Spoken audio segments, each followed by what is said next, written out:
In this video, we're going to discuss why your hips are shifting laterally when you perform squats and how to fix this muscular imbalance. If not, over time, you're likely to develop compensatory movement patterns to accommodate these imbalances, leading to future dysfunction and asymmetry. From this protocol, we're going to learn how to even out our body and stop letting one side of our body overpower and try to do more work than the other side while we're doing bilateral movement patterns like a squat. For this protocol, all you're going to need is a lacrosse ball, yoga block, lightweight like a dumbbell or a kettlebell, a mini band, and a resistance band.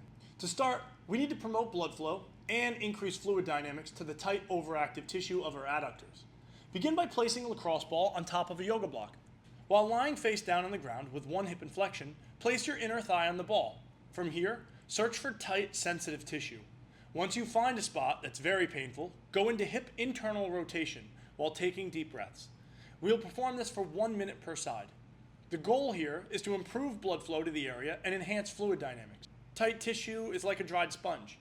It becomes less pliable and increases the risk of tears and strains. This process is going to help by hydrating the tissue, making us more effective during the stretching process.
Next, let's dynamically work on getting into hip abduction and external rotation with a load assisting us into a deeper position than we normally could get into. Perform a lateral hip shift. While in the bottom of a lunge position, shift your leg laterally to the side of you, aiming for a slightly larger than 90-degree knee angle. While holding a light load at your hips, take a deep breath in and begin shifting your weight as far towards your toes as you can. When you reach your end range of motion, take a deep breath out and hold for 3 seconds. Perform a set of 10 reps per side. As you perform this, make sure your knee tracks directly in the direction over your foot and your toes, and it does not collapse inward.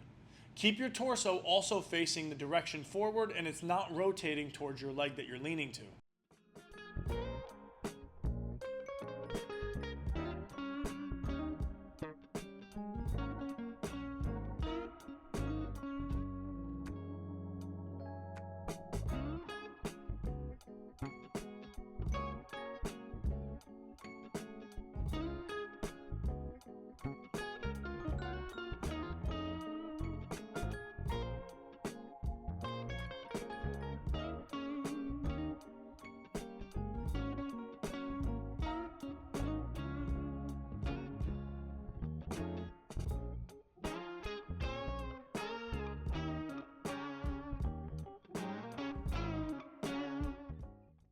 Next, let's work on regaining some proprioception of how to activate our glute with a band trying to force us into a bad position.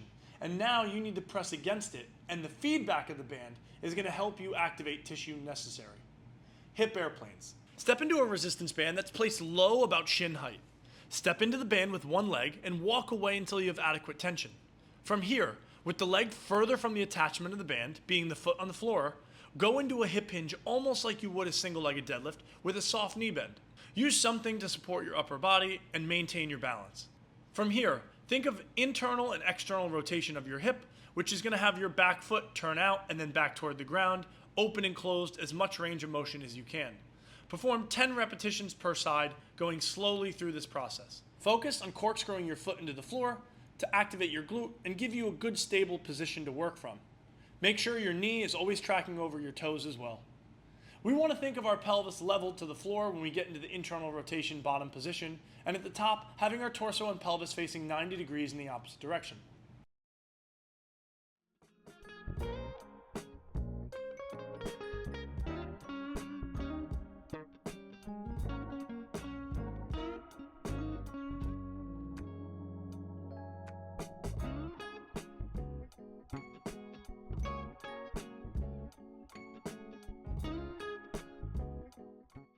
Once completed, let's activate our glutes with a banded tempo squat. Mini band tempo squats. Start by stepping into a mini band and putting it slightly below your knees. From here, corkscrew your feet into the ground to turn your glutes on and have a stable foot position. From here, perform a set of 10 squats working on pushing your knees out and maintaining the external rotation force created in the hips by corkscrewing your feet. Perform each squat with a 5-second tempo from start to finish.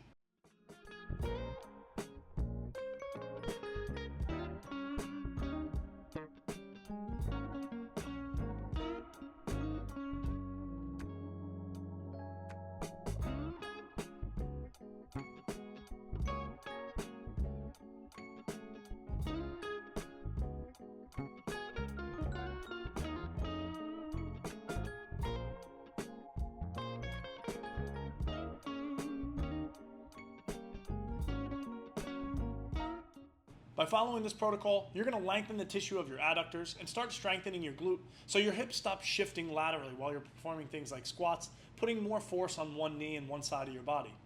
This won't be an instant fix, and if you continually work this into your program on a daily basis performing these movements, I promise that lateral hip shift is going to be gone soon and you're going to have perfect form. And then from there, we can give you more advanced exercise selection to help you get stronger and work on some other fun things that you want to work on. Thank you for being here. I appreciate you picking me as a mentor for fitness, and I look forward to seeing you at the next video. Take care.